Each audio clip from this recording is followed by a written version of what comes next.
There is a space in my heart where I find the truth. I find me in you, a truth beyond what you may see now. But when we are one, we bring more good about. No matter who or what you call yourself or where you come from, yeah. There is a place in this world with open arms right now. Welcome to love, welcome to peace, welcome to our community. And be who you are and let your light shine. We're so much more when we unite. You are welcome here. You are welcome here. See when new eyes allow and unfold, embrace and let go, trust the flow. There's a freedom in love when you follow your heart. Together we are stronger than we could ever be apart. No matter who or what you call yourself or where you come from, yeah. There is a place in this world with open arms right now. Welcome to love and welcome to peace. Welcome to our community. And be who you are and let your light shine. We're so much more when we unite. You are welcome here, and you are welcome here. And breathe in and out. Slowly feel all that's around you, and all that you feel, and all that you know. Let it go. Welcome to love, welcome to peace, welcome to our community. And be who you are and let your light shine. We're so much more when we unite. Yeah, when we unite. Oh, oh, oh, when we unite. Yeah, yeah, when we unite. Oh, yeah, yeah, yeah. You are welcome here. Love is welcome here. And peace is welcome here. And you are welcome here.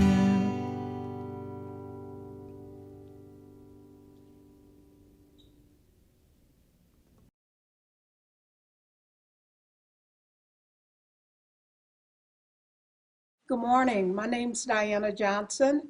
I proudly serve the Spiritual Living Center of Atlanta as a licensed practitioner. Please join with me as we do the call and response. How I choose to think creates my personal experience.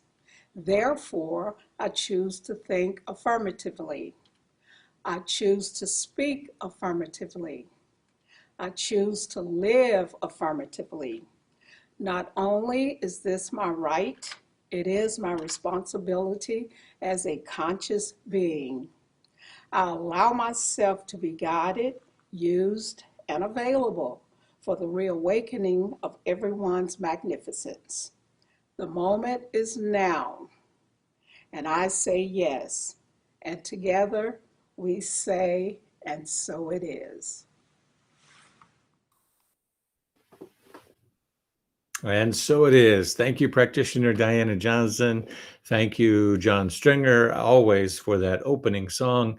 And good morning and welcome to all of you. Welcome to Spiritual Living Center of Atlanta's online service, live on Facebook and on YouTube. We welcome all of you, all of our family that is tuning in from all around the greater Atlanta area and around the country. We see you, we hear you, we acknowledge you, we thank God that you are with us today in this experience from Kansas City and California and Alaska and Alabama, Texas, all of the places. We see you tuning in and participating in the chat. Thank you so much.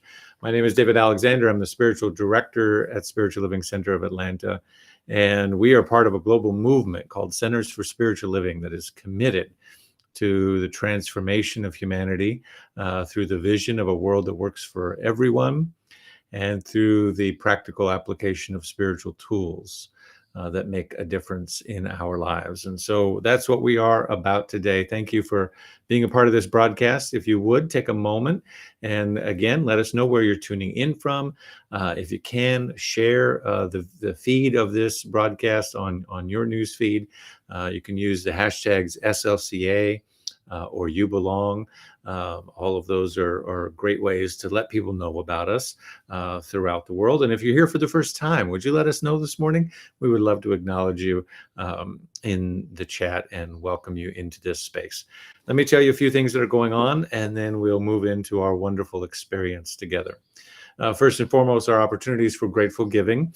We are always so grateful for all of the love and generosity that we receive, that we are a conduit through which the good of God flows, and it comes through you, and it supports this ministry and helps us get this word out and pay for our staff and our building and everything else. So we're so grateful.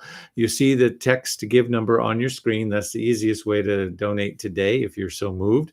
If you want to set up a reoccurring gift, you can do that through that system as well. If you want to send it through PayPal or a check in the mail or any other method, you can do that as well. Just go to our website, slca.com/donations, to find all the other ways to give. And the text to give, if you never used it before, it's just like texting a friend. Send the dollar amount that you want to the number that you see. We will do our affirmation for grateful giving and blessing of all of the gifts that come into us a little bit later on. Thank you for being a supporter of this work today. We have a number of things that happen throughout the week, beginning on Tuesdays, Twin Heart Meditation every Tuesday evening. That is with our staff minister, Reverend Ursula Lentini. We're so grateful for her and for offering this, which she practiced that she's been doing for quite some time and is now integrated into our offerings here to each of you at SLCA. So 7 p.m. Eastern, Tuesday evenings. Please see the link for the Zoom info for that.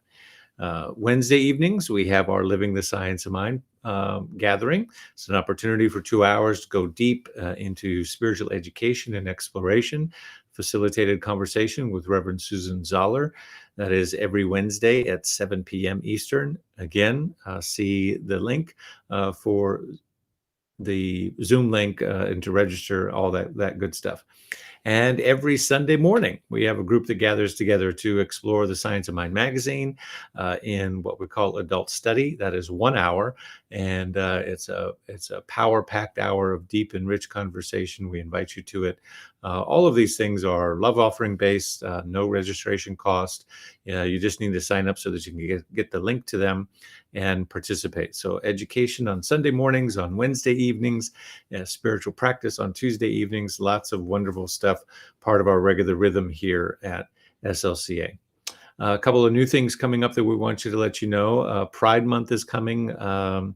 Okay, I'll do that one first. Tomorrow night, Monday night, the Lie of Whiteness. What is the lie? We have produced, our Justice Ministry here has produced a workbook called Recovery from the Lie of Whiteness. If that title causes hairs somewhere on your body to raise up a little bit in some way or form.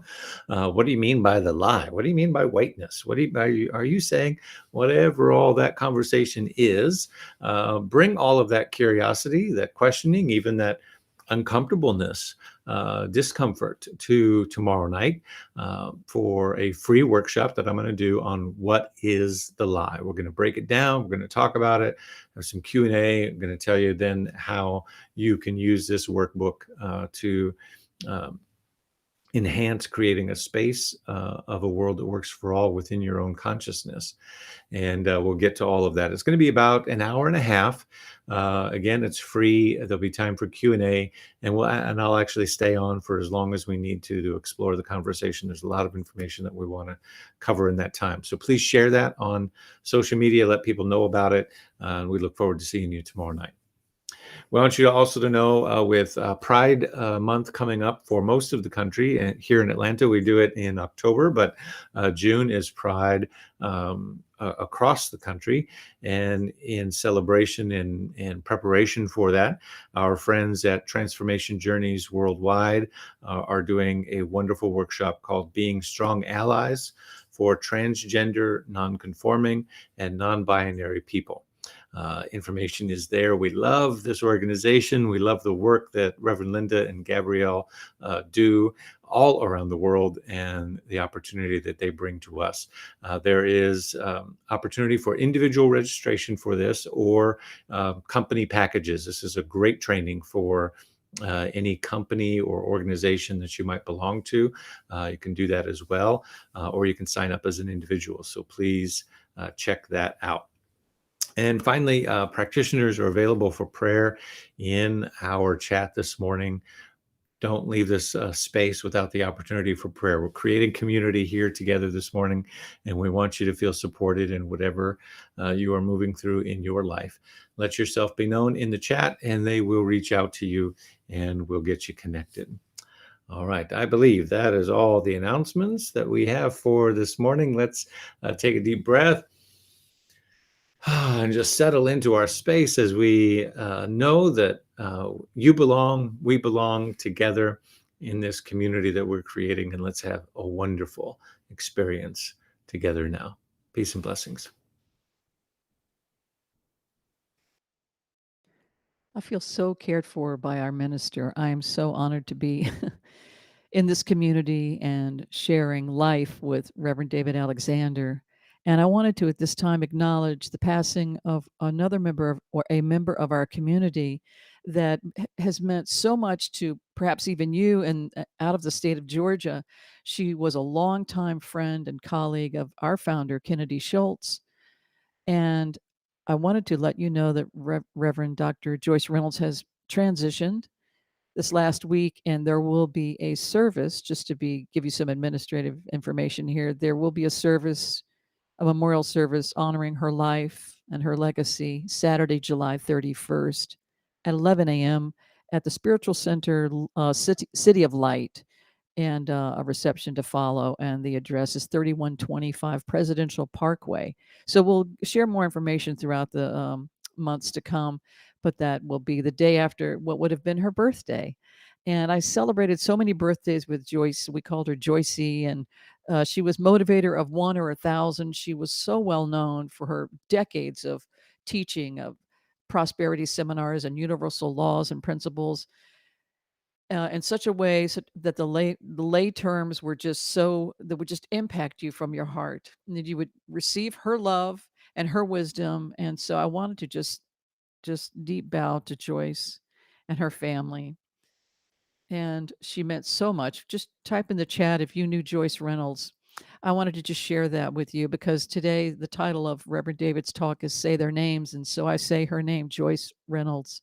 I also say the name of Daniel Namod, who, when I heard his music decades ago, I was just so struck by his work. And I wanted to take the opportunity to sing a song of his, which was pivotal in my life as a religious scientist. And it's called One Power. And so I partner those two names, Daniel Namod and Joyce Reynolds, because Joyce would say, and I'm going to reflect here on Daniel's text, it's the moment of creation. It's an everlasting peace. It's the freedom of forgiveness and the sweetness of release, because she would talk about that creative process and how to manifest in our lives, knowing that it's already done. And she was so skilled at that. I just celebrate her life. And now here's one power from Daniel Nahmod.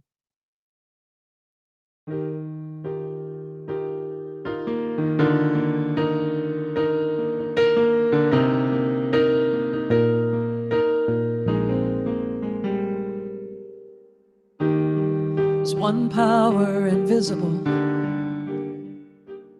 and you see it everywhere and every day. One power indescribable, and you speak of it with every word you say.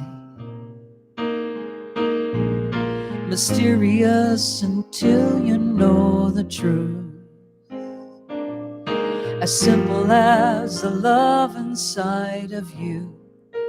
Call it God, call it Spirit, call it Jesus, call it Lord, call it Buddha, Baha'u'llah, angel's wings or heaven's door. But whatever name you give it, it's all one power, can't you see? It's the power of the love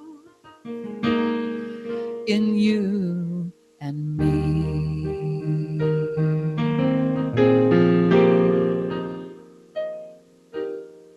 We speak so many languages, have different clothing, different colors, different names. But different is only dangerous when we forget that in the heart we're all the same. And we remember once we close our eyes to see that such differences were never meant to be. Call it God, call it Spirit, call it Jesus, call it Lord, call it Buddha, Baha'u'llah, Hashem, or heaven's door. It's Muhammad, it's your mind, it's your soul, or it's your sight. It's the universe, it's music, Mother Earth, or Father Time. But whatever name you give it, it's all one power, can't you see? Whatever name you give it, it's the very air we breathe. It's the power of the love in you and me.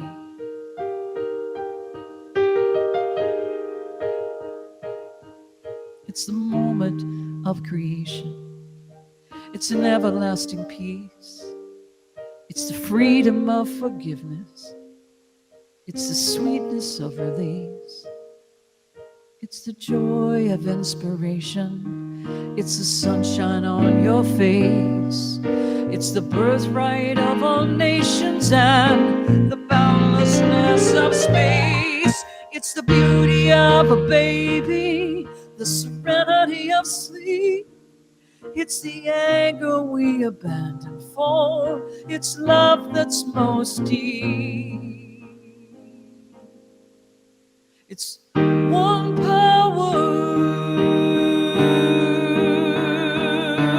It's the power of the love that lives forever in you and me. It's the power of the love in you and me.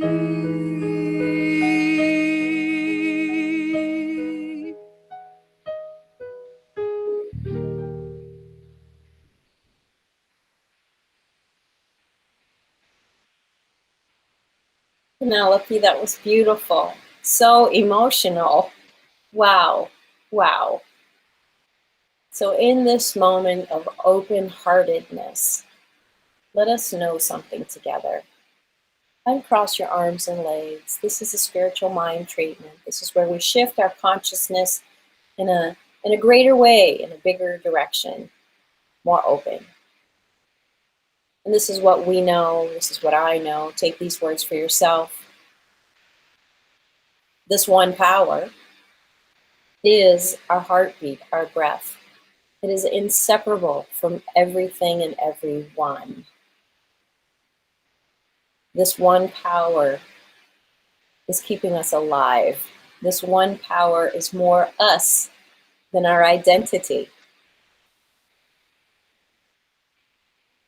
This one power is obvious in the eyes of everybody you look at, whether you like them or not.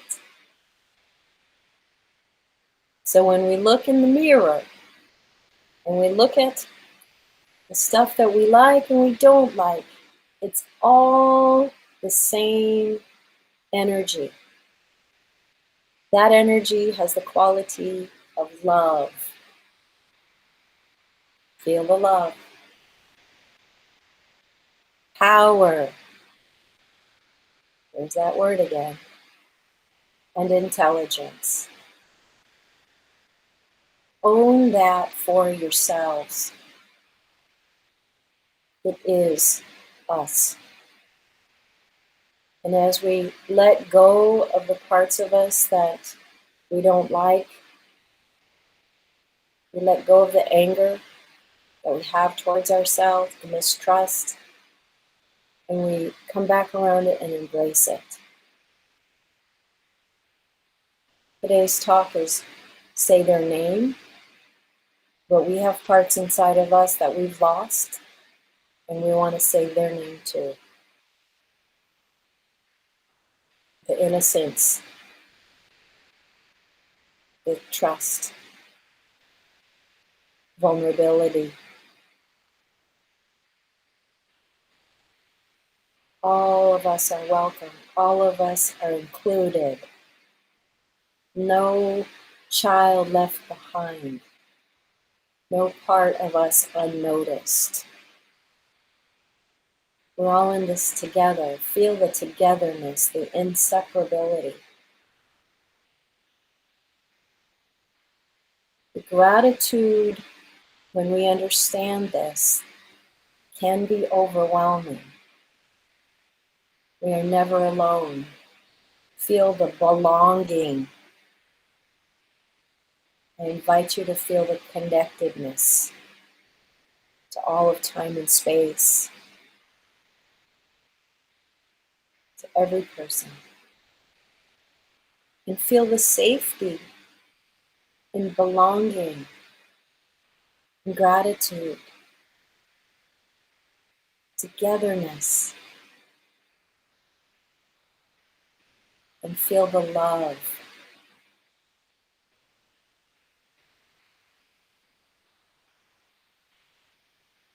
Releasing this into the consciousness in full faith. And together say with me, and so it is.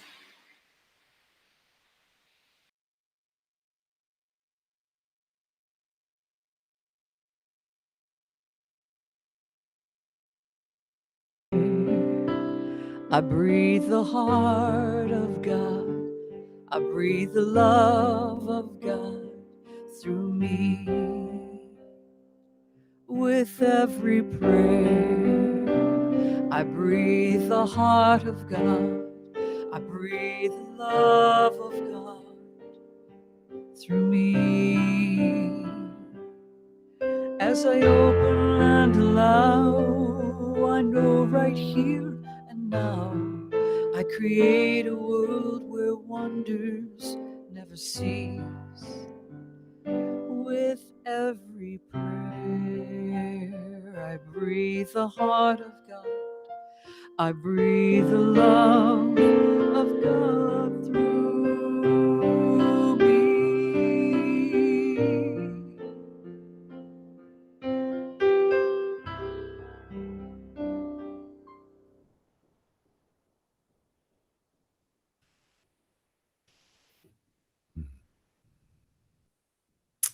Thank you, Penelope. And thank you, Reverend Ursula, for that beautiful prayer.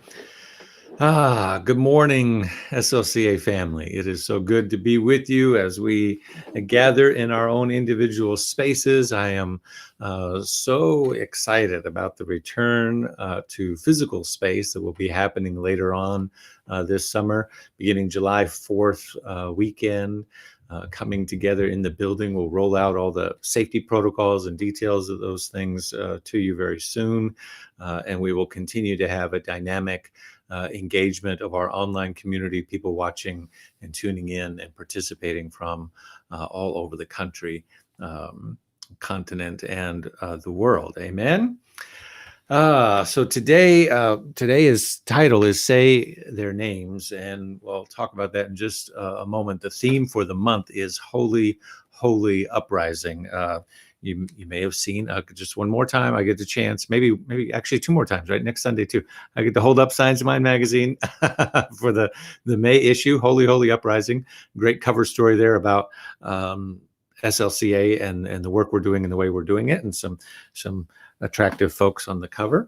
And so this idea of holy uprising is about meeting the moment that we are in.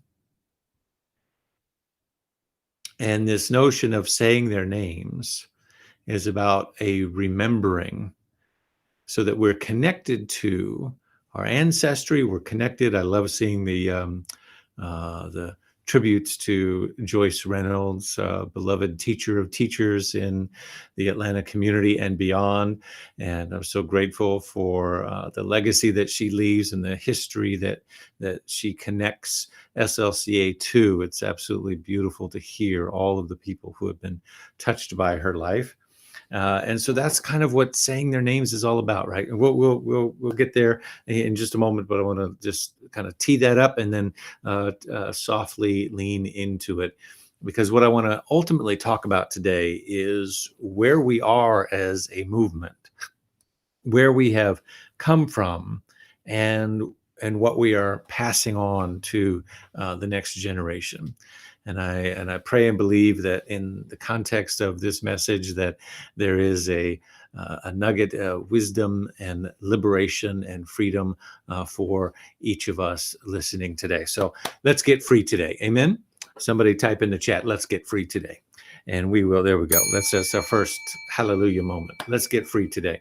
And so as we prepare to come together, right, well, I want to talk about where we are as a movement, where we have come from, and what we are passing on to the next generation. Because as we come together again physically in July, we must be aware of the intentional act that coming to community is. Now, we're doing it even now virtually, right? We're all coming together and creating a space, and spirit knows no difference between the realm of mind and the realm of the physical. Everything is thought first, so we are doing it even now. But I want to speak to the tangibility of what it means to come together, that our presence, hear me, our presence is an affirmation that something should be passed on to those that are coming, right? Every gift that you give to Spiritual Living Center of Atlanta, or any spiritual community, or any place where you're spiritually fed, is an affirmation that not only did you receive something of nourishment and upliftment and inspiration for your soul, but it's also an affirmation that there's something good here that should be preserved, that should be passed on, that should be continued. And so virtually all of our tuning in from Decatur to the Dakotas, right? From California to everywhere in between, our presence is an affirmation that there's something good here that ought to be preserved, that ought to be passed on, that ought to be shared with those that will find us next week, and the week after that, and the week after that, right? We are at this powerful crossroads in our teaching, one in which we have been, I believe every generation of minister, every generation of practitioners, every generation of congregants and particularly the leaders, have a responsibility to contextualize the teaching in their time, right? To make of the universal spiritual principles a narrative that connects with what's happening around us.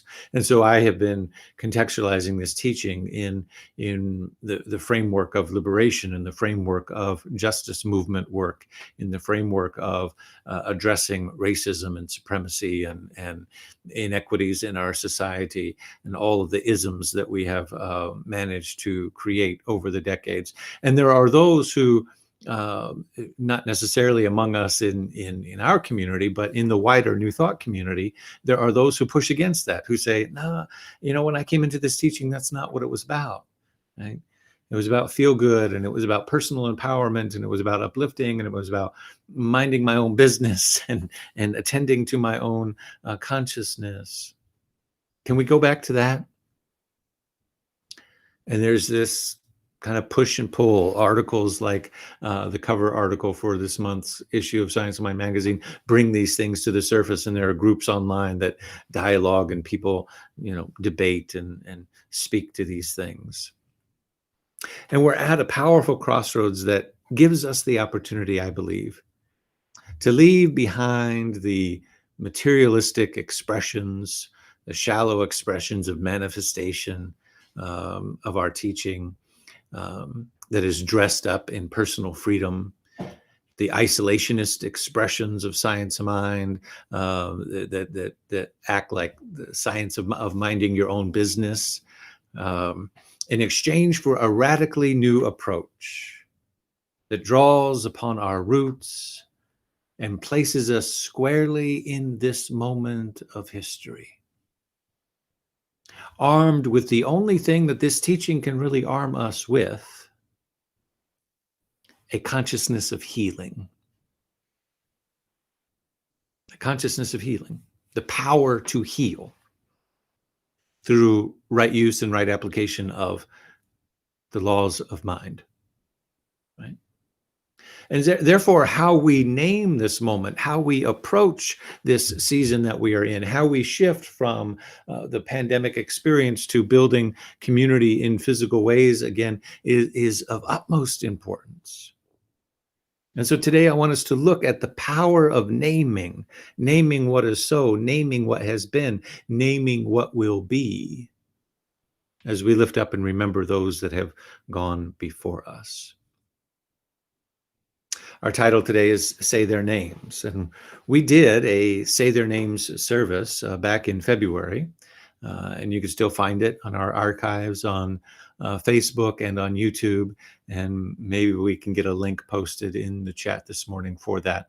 And I encourage you to go back and watch that, because it was a time that we took to say the names of Black and brown bodies that have died at the hands of police violence, racism, and discrimination. And it's a powerful service. And it was our second one. We did one the year before in physical space. And that will continue to be an annual tradition of this community, to come together and to honor and to lift up those names, as we again do today, in a more general sense. But we named specifically those names back in February. My first point today about the power of naming is just that naming has power. Right? There's something about a name. Right? When you hear your name, when you think of your name, when we name Joyce Reynolds, when we name Kennedy Schultz, when we name those that have gone before us, our teachers, our lineage, our ancestors, there's something about a name. It carries so much potency within it.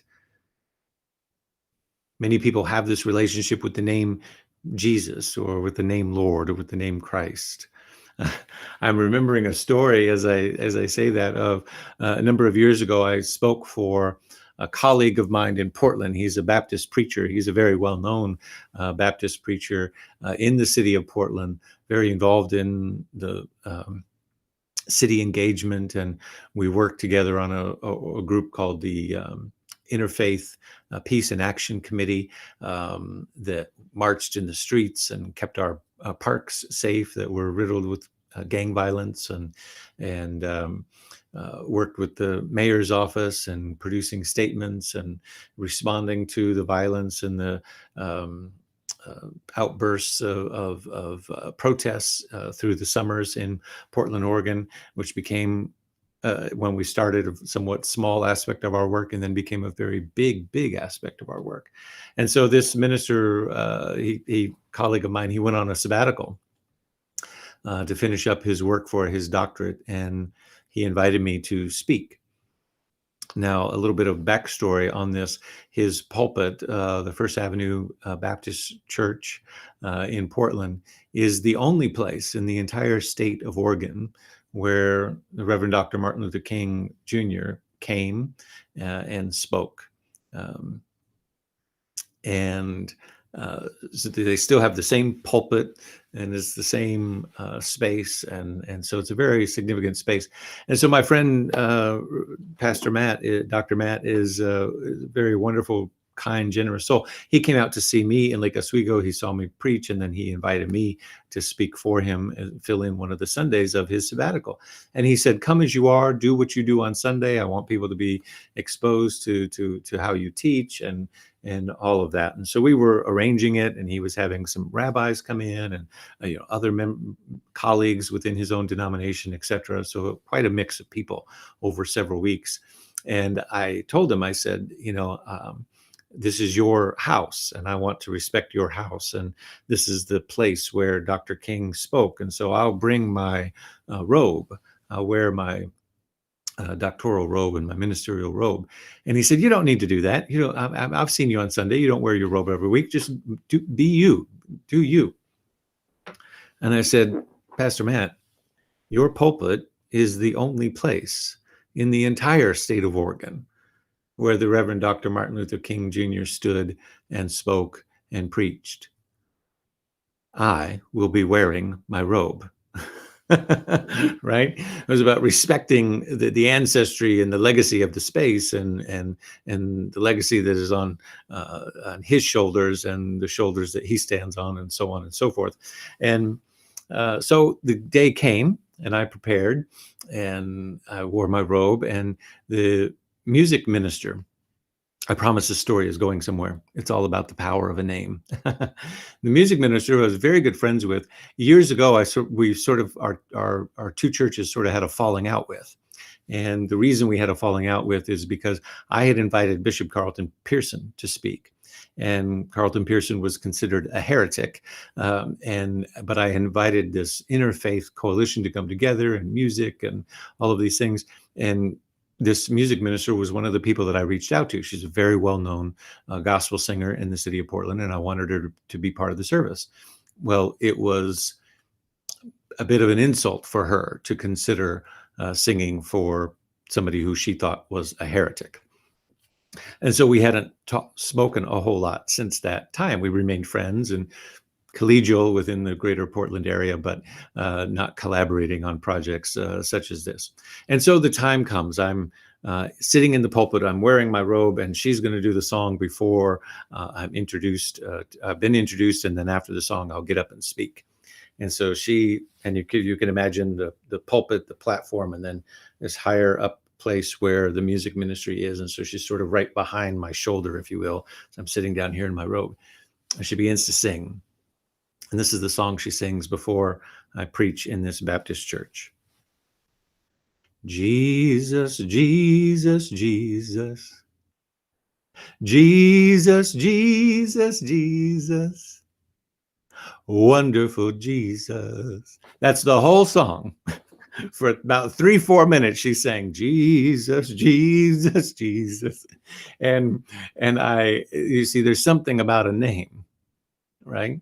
For her, that name means something. For that community, that name means something. And in many ways, it was her way of reminding me, well, you might be a new thought person. You might be about all this oneness, but today you're speaking in this house. And in this house, this name means something, right? She didn't want me to get out of place while I was guest in her house. I don't think what she anticipated, though, was how much I enjoyed it. As I had my hand raised and in my robe and shouting and hollering along with everybody else in the congregation. There's something about a name. The first act of liberation is naming. Let me say that again. The first act of liberation is naming. When you are able to name yourself, when you are able to name the world, when you are able to name your experience, when you are able to understand the power of naming, it is the first act of liberation. In Genesis, we have Adam or Adam, first being, which is, by the way, both male and female, non-binary, as a reference to the training that's coming up from transformation journeys worldwide, right? Adam, first being, male and female, names the world, names the animals, names the experiences around them. But we have to keep in mind the context of that gospel of Genesis, which was written in the David and Solomon kingdom eras, which is a time of great power and prosperity for their people coming out of the era of Babylonian exile. So Genesis doesn't take place chronologically. Genesis is a story that happens while they're experiencing a great deal of freedom and emancipation, but is coming out of the Babylonian exile.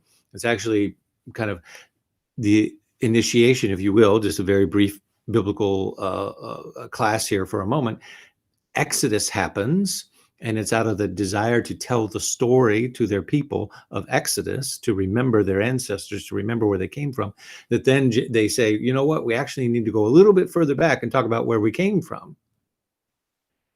And so it's coming from a voice. We have to remember the voice that the author is coming from. It's coming from a voice of those that have, for generations, been oppressed, right? And so the text, Genesis and Exodus, is a corrective instruction about how to be, a corrective instruction about who we are. It is a reclamation of power. It's reclaiming, right, that I am God's created, and the world is my naming, because for so long, our generations of our people, we have been named, right, without power or consent. And so it's a corrective text that says, let's set this thing rightly, if you will. I remember when I renamed myself as my own act of liberation when I was 18 years old. I was born with a different last name, the last name of my father, which is not Alexander. Alexander was my middle name.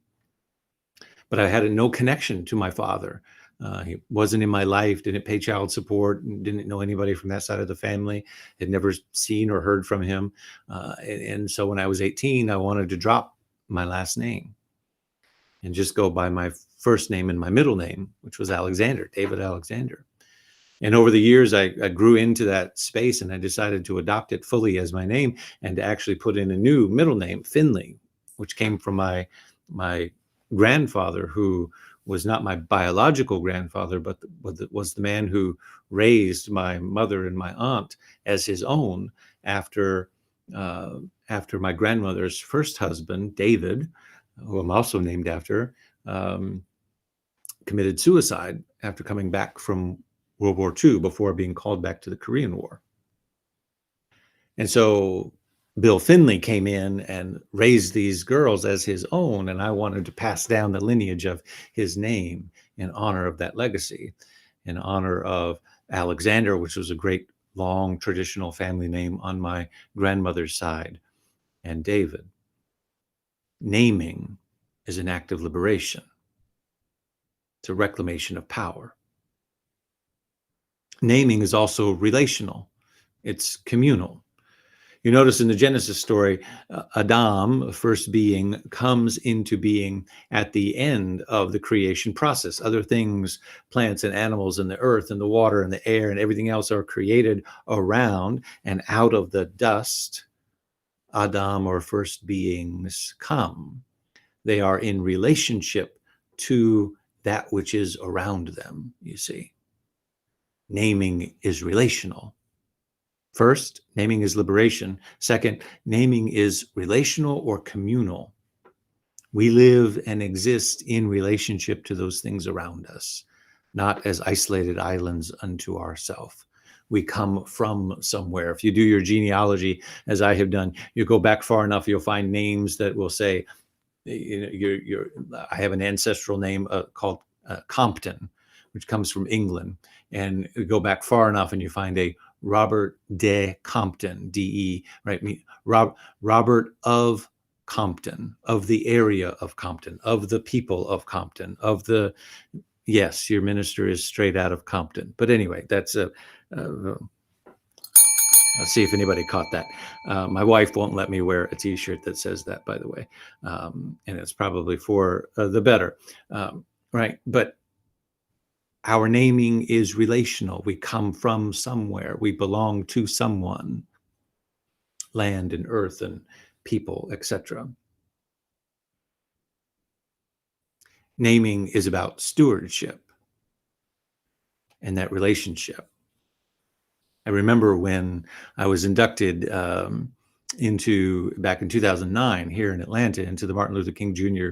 Board of Preachers, and I was overwhelmed by the ceremony and the private tour that we get of the MLK Chapel on Morehouse and the Hall of Preachers and the legacy and the oil paintings on the wall and Lawrence Carter talking to us with a big long pointing stick and saying, and this person is this person is here, and you are related now forever into this hall and into these people. And I remember feeling overwhelmed. And he looked right at me and he said, some of you are here because of what you have done. Some of you are here because of what you will do. But all of you belong here today. I have a large certificate from that ceremony that hangs on my wall in my office at church, and for many years it hung over my desk at my office in Lake Oswego, and I would read it every morning before I would go to give my sermon. I would read an excerpt of it that talked about, because you believe, you are now inducted into this hall because you believe in the principles of nonviolence expressed by Gandhi, King, and Cato, and so on and so forth, because you uphold these values, because you believe in passing them on to the next tradition, to the next generation. Is beautifully the way that it is written. I don't have it here physically in this office, so I can't read it to you today. But it says, because you stand on the shoulders of these things and you commit to passing these things on, you belong in this lineage and in this hall. And I would read that and I would think to myself, every Sunday before I go to teach and to preach, I would say, am I doing that? Am I holding that up? Am I honoring my ancestors with the words that I speak today? Am I teaching in a way that this lineage would be proud of? And I continued to ask myself that every week. Naming is healing. Third one. So naming is liberation. Naming is relational or communal is 2. Number 3 is naming is healing. Right? It brings forth into the light. Name is to name something is to make it conscious, to give it identity, to give it form.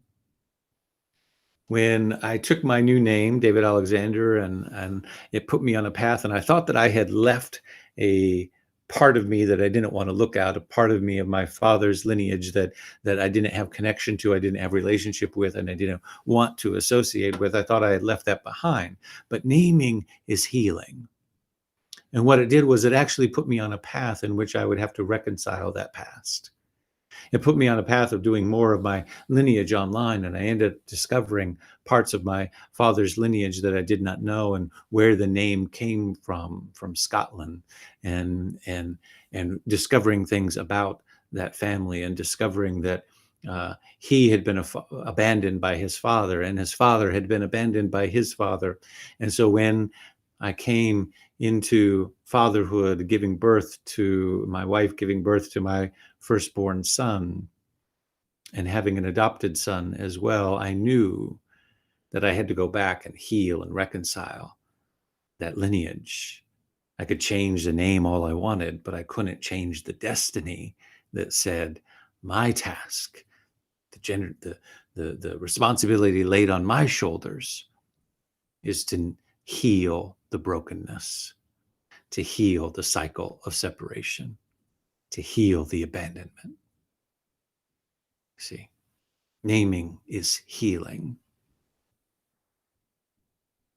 And so we name in ceremony, we name to remember, we lift up the names of those lost to racial injustice. We name the Black Lives Matter. We name transgender lives, including one just recently in our own backyard of SLCA in Brookhaven, Georgia, Sophia Rita Vasquez, a transgender woman who was shot just earlier this month.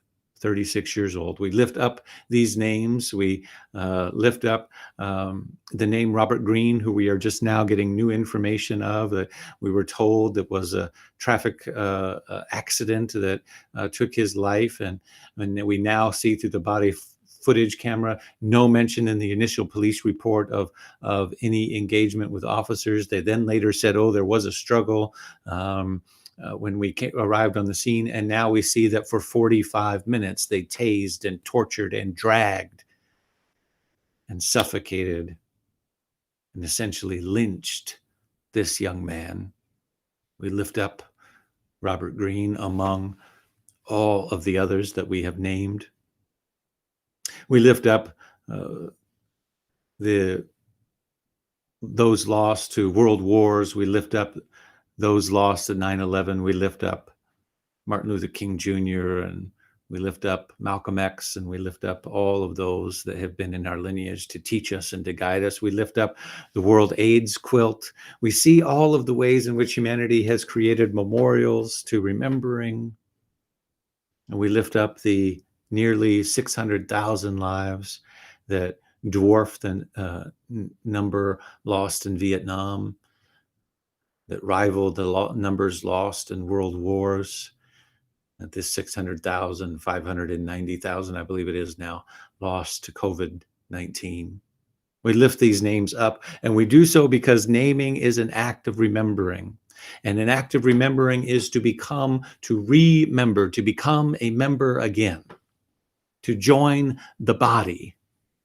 You see, to remember is to join the body, to heal the sense of separation, to join the body that is calling and aching for healing, to join the body that is crying out, to join the body that is broken, to join the body that is being abused, that is being oppressed, to join the body that is the sacrifice of our own sins of war, to join the body that says, remember me.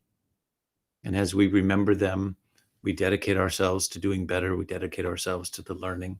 You see, we stand at this crossroads, and we must cross this threshold as a movement. We must cross this threshold as a teaching. We must cross this threshold as a spiritual community, and I am committed to doing so here at Spiritual Living Center of Atlanta. Because there are those among us who, in the wider movement, who wish that we just stay positive, that we just stay in the shallow ends of the water and sing kumbaya songs and leave everybody to their own business, to mind their own business, and to simply manifest good in their lives. And let's get a pep talk on Sunday, a TED Talk rallying, a pat on the back and some feel-good bouncy music, and all leave with some coffee and donuts for thinking that we have done something to help create the world a better place, when in fact all we have done is a form of spiritual self-enjoyment. There's another word I could use there, but I'm not going to. You might understand. There are those that want us to stay focused on this individualized, personal aspect of our teaching. And we must cross this threshold to say, we say their names, we lift up and we remember, and we dedicate ourselves to doing better, because there are those among us in our wider community of our nation right now, at least 12 states that I know of, that want to openly challenge or remove critical race theory from education, all but eliminating the history of racism and slavery and Jim Crow from our schools' education. There are those who want to rewrite the narrative of the presidential election and pretend that the results are not the results. There are those who want to rewrite American history and pretend that slavery didn't happen and that the removal and exile of Native Americans did not happen. They want to pretend that they want to rewrite the narrative of the South in a way that honors the Confederate soldiers with monuments. This narrative has been going on in this attempt to rewrite history over and over and over again, and we must face the moment that is in front of us. We say their names because it is important to remember where we have come from and what is on our shoulders of responsibility to do. Why would people want to eliminate the narratives of slavery and Jim Crow and the racial genocide of Native Americans from our American history by criticizing critical race theory? We don't have to guess why. They'll tell you why. It makes them uncomfortable. They call it anti-American, because facing the reality of our interconnectedness is painful when the recent past reveals to us our complicity in the manifestation of a world that does not work for all. Oof. Let me say that again. Take a breath, everyone. Facing the reality of our interconnectedness is painful when the recent past reveals to us our complicity in the manifestation of a world that does not work for everyone. In other words, the price to pay to cast off the isolated individualism is too great a price to pay for many, because when we cast off that a lie, when we cast that off, what goes with it is the lie of American exceptionalism. What goes with it is the lie of manifest destiny. What goes with it is the shining city on a hill. What goes with it is the convenient lie that we tell ourselves that Native Americans were brutal savages who refused to cooperate with this emerging European government of the United States. What goes with it is the false narratives of comfortable slaves who had kind slave masters who taught them to read, and what goes with it is the false narrative of the Great War being about family heritage and pride and states' rights, and the so-called romanticism of the lost cause. All of that goes out the window when we're willing to say their names, when we're willing to remember where we came from, when we're willing to presence the pain body right in the midst of where we are. All of that goes out, and what comes in to take its place is the sobering reality that Jim Crow did not go away. It just got more sophisticated. What comes with it is the sobering reality that homeowners can still get 3 times or 2 times the appraisal of their home value so long as they're not appraising while black.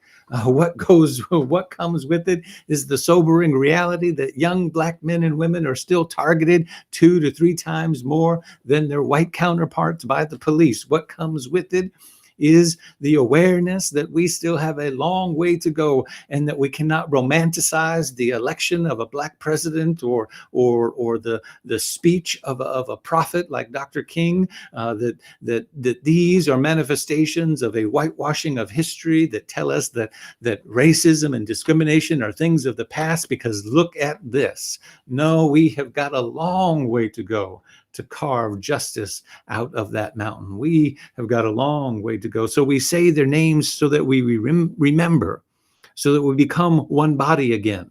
this body that is in pain, this body that is crying out for healing and for justice, this body that we cannot escape belonging to. You belong to this body. You belong to this present moment in history. You belong to what's happening right here and right now. And so we have a choice to embrace the moment that is before us, to make of this democracy a spiritual democracy, by which I mean one that has the innate dignity and worth of every human being woven into its fabric, protected by its laws and modeled by its citizens. We must embrace that task that Henry David Thoreau called the moral reform, which is the attempt to cast off the sleep. And we got to cast off the sleep of our conformity and of our comfort and of our privilege. We have to embrace what James Baldwin reminded us of, that we are capable. We are capable. Listen to me. We are capable of bearing a great burden once we discover that the burden is reality and arrive where reality is. James Baldwin. We are capable of bearing a great burden once we discover that the burden is reality and arrive where reality is. When we arrive where reality is, armed with the only thing that a New Thought teaching can give us, the power to heal, the consciousness to heal, then we arrive in this moment of history as a healing order, as a healing practice, as a practice that is able to know that healing happens when we reveal the wholeness that God is. Oh, I'm getting somewhere now. Can you feel it?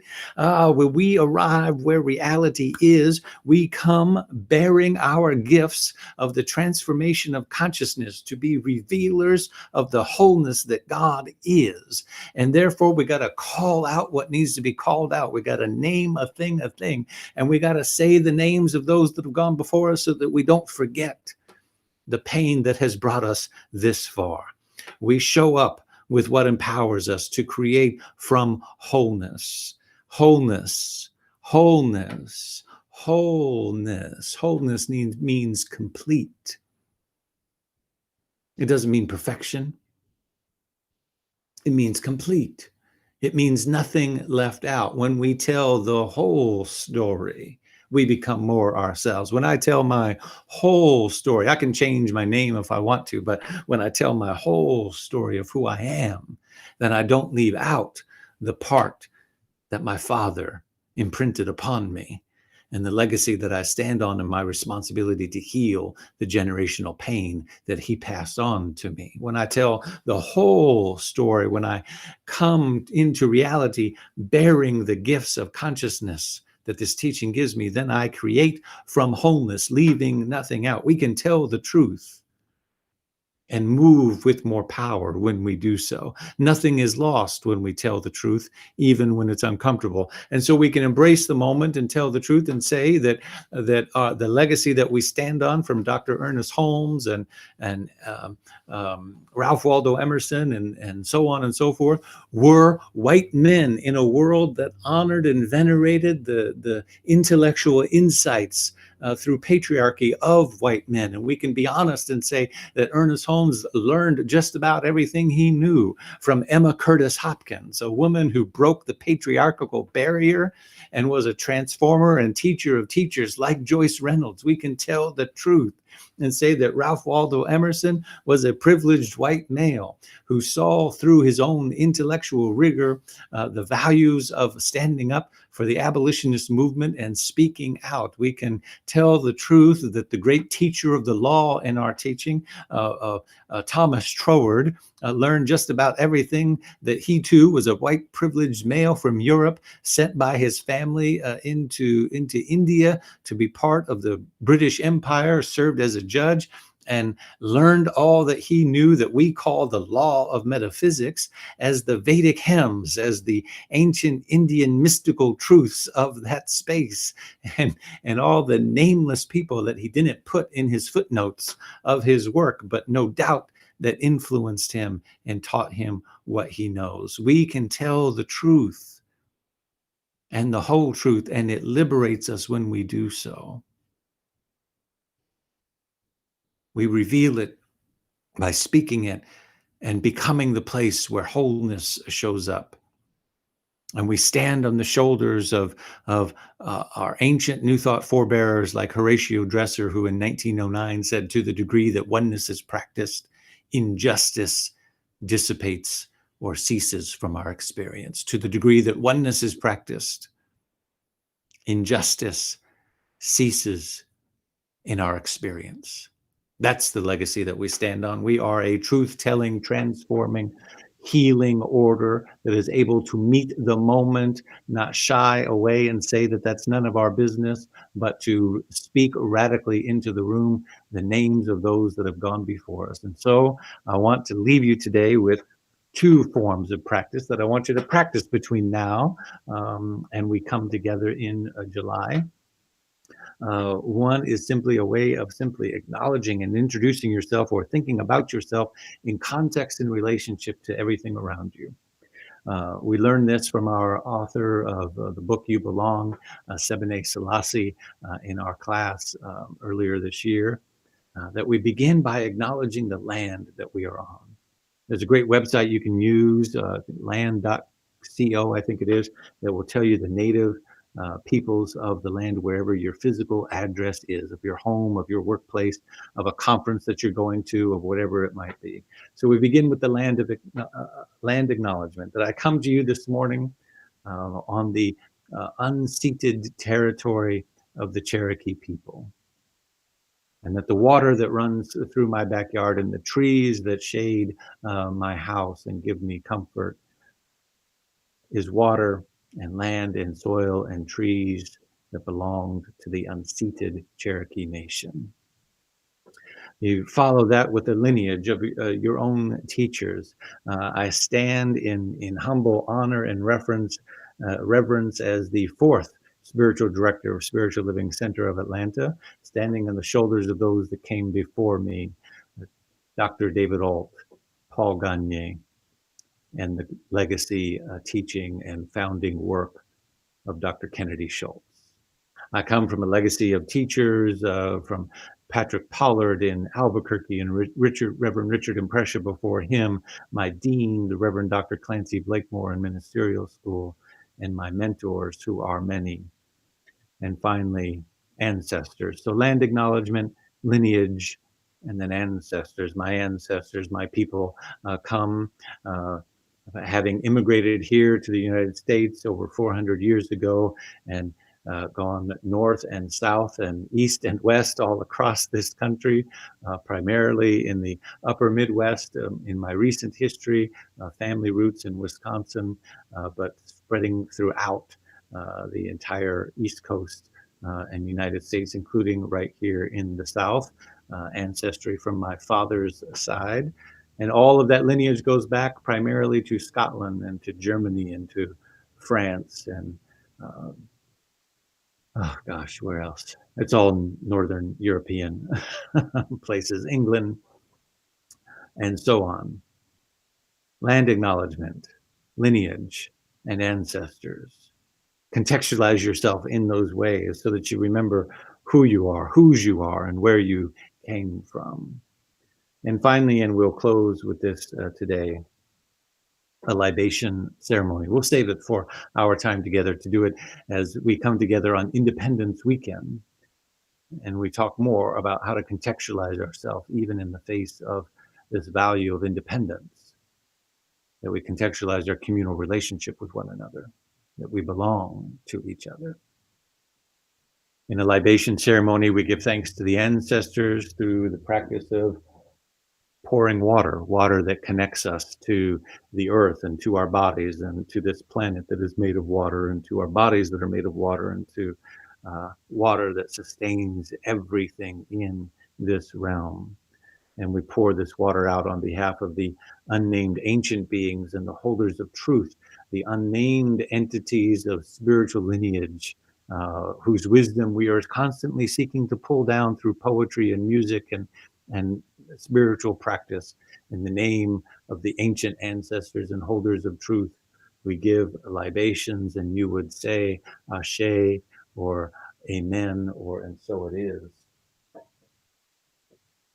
And we would give libation to those who have gone before us, to our more recent ancestors who have passed, whose names we do know, to Joyce Reynolds and to Kennedy Schultz and to all of our teachers, to Ernest Holmes and to Thomas Troward and to Emma Curtis Hopkins and to Mary Baker Eddy and to Ralph Waldo Emerson and to Dr. King and to James Baldwin, to all those places that we draw inspiration and who, as we speak their names, they continue to breathe life into us through their works and through the legacy that we left to those ancestors. We give libations as we speak their name.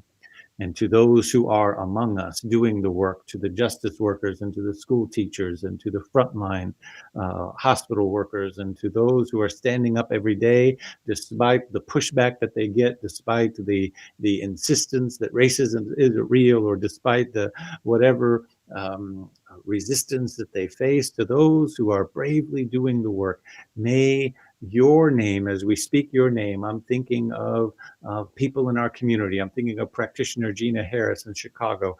I'm thinking of Asizwe. I'm thinking of so many of you. You know who you are. I'm thinking of the powerful poetry and groundbreaking work of Jericho Brown. I'm thinking of so many of us who are willing to stand on the front lines and do the work. As we speak these names, I speak power into your life. I speak the notion that for everything that you might feel as resistance, that your resolve not be dissolved in any way, that your resolve be strengthened and your courage you be fortituded, and may you find and draw upon this moment the strength and the courage, just as water gives us life.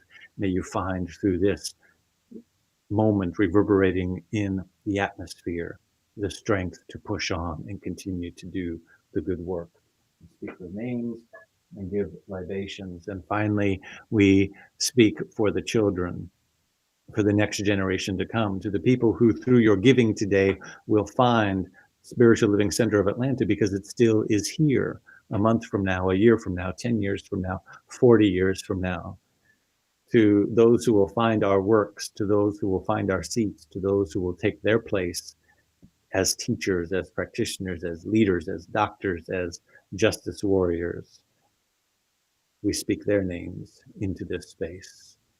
Representative of my children, of Joshua and William, we speak their names, that they might find a path that is filled with inspiration and guidance and mentoring, and that they might find a world that is kinder and gentler to them than the world that we found to us. We speak their names and give libations.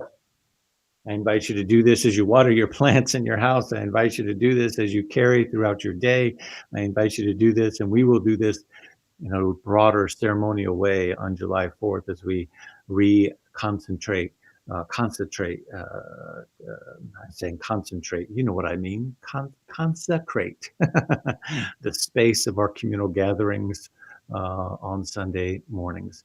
I have spoken way too long today, but that's what happens when I get a little downtime and have some time to think about the power that I want to give to you. My friends, we speak these names in honor of our remembering of that which we belong to, that which we are connected to, and that responsibility that lies on our shoulders. May we be lifted up, may you be lifted up into a powerful week, and we be lifted up into a powerful expression of community, of boldness, of courage, and transformation as we go forward. Peace and blessings. Thank you. Thank you so much. Wow. Just like the libations that he was speaking about, we can tithe to the center. We can pour upon our gratitude. You know, it's not just a donation, it's a gratitude. Like he said, it's an affirmation. It's a participation. Yes, we can clap and we can chat, but show up with your donation. Show up with the circulation. If you were fed here today, say thank you. Pay it forward. Support. Acknowledge. This is our way to participate and to say, yes, I believe and I agree with what you said to me today. You lifted me up today. I want to say thank you back. Right there, give by text, on the website. What I personally do is tithe regularly. I have an automatic deal where I said, yes, these are my people. I belong here and I want to give regularly. This way they can budget, they can plan, they can expect. I expect good things from the center and the center delivers. And I want them to know that they can expect things from me as well, as a congregant, as a participant. So there's the website. You can set up your accounts. And thank you. Thank you for giving what you can, what you feel to give. We have an affirmation for giving. If you'd like to say it with me. I live in a universe of abundance.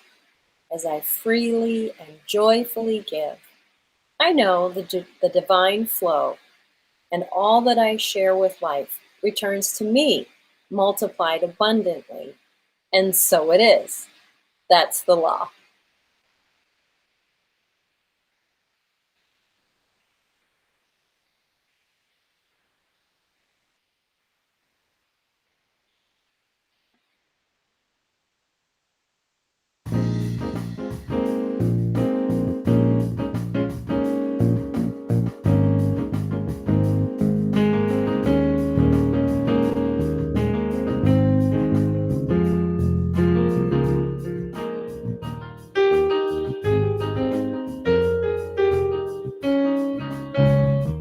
We envision a world that works for everyone and for all of creation. We see all people, all beings as expressions of God. We see a world that works for everyone. We envision a world that works for everyone and for all of creation. We see all people, all beings as expressions of God. We see a world that works for everyone.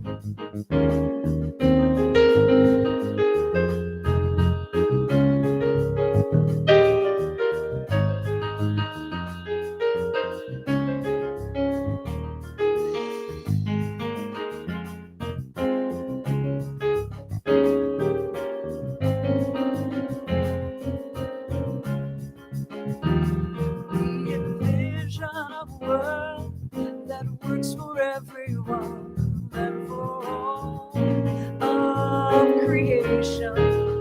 We see all people, all beings as expressions of God. We see a world that works for everyone. We see